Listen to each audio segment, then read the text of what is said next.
Hello to all of my wonderful friends and constituents out in Maryland's 8th Congressional District and beyond. It's Jamie Raskin coming to you with our weekly installment of Local Heroes. We've got a wonderful local hero for you this week.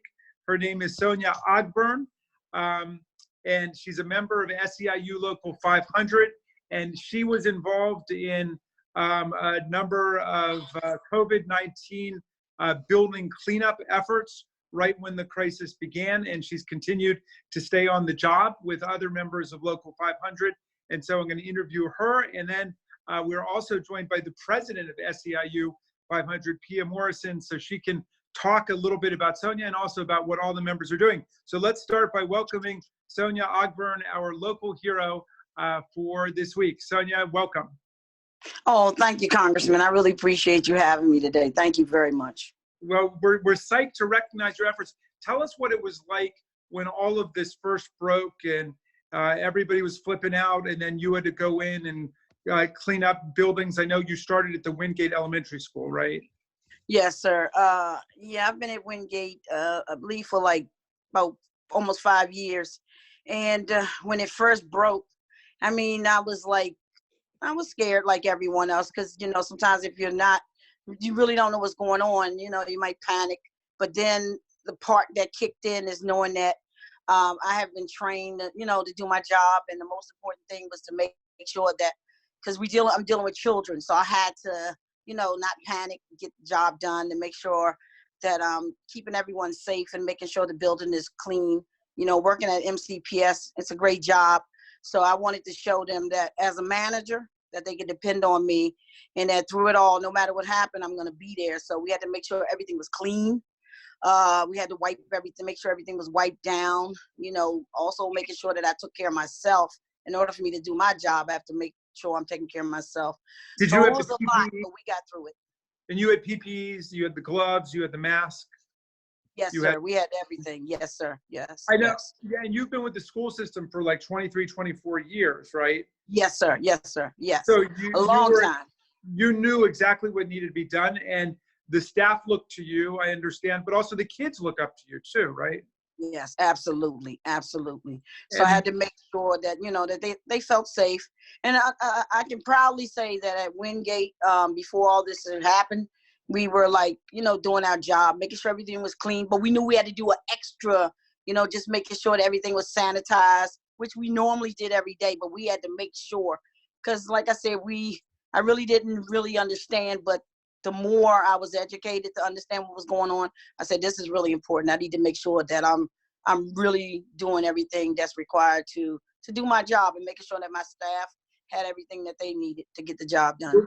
Thank you for that, because there's a myth out there that this disease doesn't affect children, you know, just because we know it disproportionately affects seniors, but there are a lot of cases now involving not just young people in their 20s and 30s, but kids who are ending. Yes, absolutely. Terrible cases. So your job is absolutely essential. We want to salute you for that. Tell us what you've been doing since the schools have been physically closed.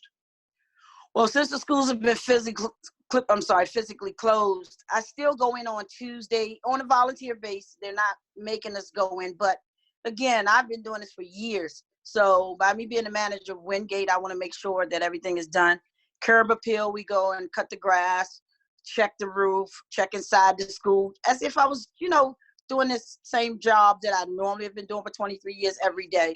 So I've been out there cutting grass, and I've had some of my staff out there with me, helping me.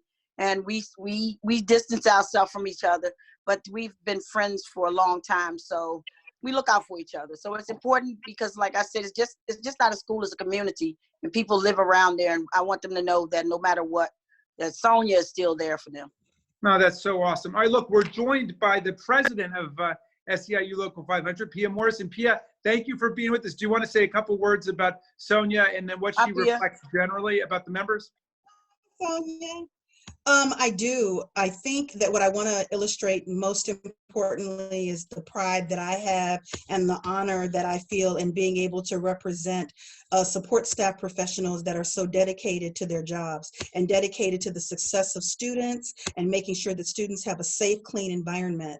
I want to shout out all the support staff professionals such as Sonja who cleaned and sanitized facilities. I want to shout out the 1 million meals that support staff professionals have served Montgomery County students. I want to shout out the people who are prepping the technology that has been distributed to over 60,000 students. I just want to shout out the importance of the work that we've done and the ongoing commitment that support staff professionals have shown and the care that they have shown for this community. Because I think it's really important, and I never want the community to forget that whether or not where the buildings are actually open, there's still a body of work that is being done by MCPS support staff professionals, and I'm so proud of them. You make a really critical point about the technology that it's been, you know, the professional support staff that have made it possible for the kids to get the technology and for us to get all that up and running. I mean, without the support staff, we're hopeless.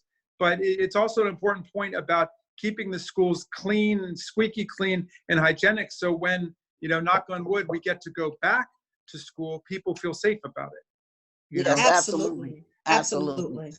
Absolutely. Can't echo that sentiment enough. Yes, absolutely. And just honored, you know, I just can't tell you how honored I am to have this opportunity to recognize Sonja. Before I became president of Local 500, I'd known Sonja for a very long time. She's passionate and dedicated about the cleanliness and the infrastructure of any building that she works in. She builds relationships with students. The students love her. They run up to her and Miss Sonja, Miss Sonja. So she is someone who's a beloved in her work community, in her work family. And she's also a proud member of Local 500. And she, along with all the other over 7,000 support professionals at MCPS, I'm very, very proud to represent them, as well as many others. So it fills me with pride to be able to represent them. Oh, wow. Pia, thank you for joining us, and thank you for everything that SEIU 500 does. Sonja, you get the last word if you want to say anything to Pia or all of your fans out here in Montgomery County. Fans, well, I just want to say thank you very much. I mean, let's just do what we need to do to get back to work. Let's be remain safe, look out for one another. And I've always said this: when the troubles of this world knock you down, get up, brush yourself off, and get ready for the next round. All right, that's Maryland's 8th Congressional District local hero for this beautiful week in May. Sonja Ogburn, thank you for joining us, and hang tough, stay safe, and stay in close touch. Bye-bye. Thank you, Congressman. Take care of yourself. Thank you. Bye-bye. Bye-bye.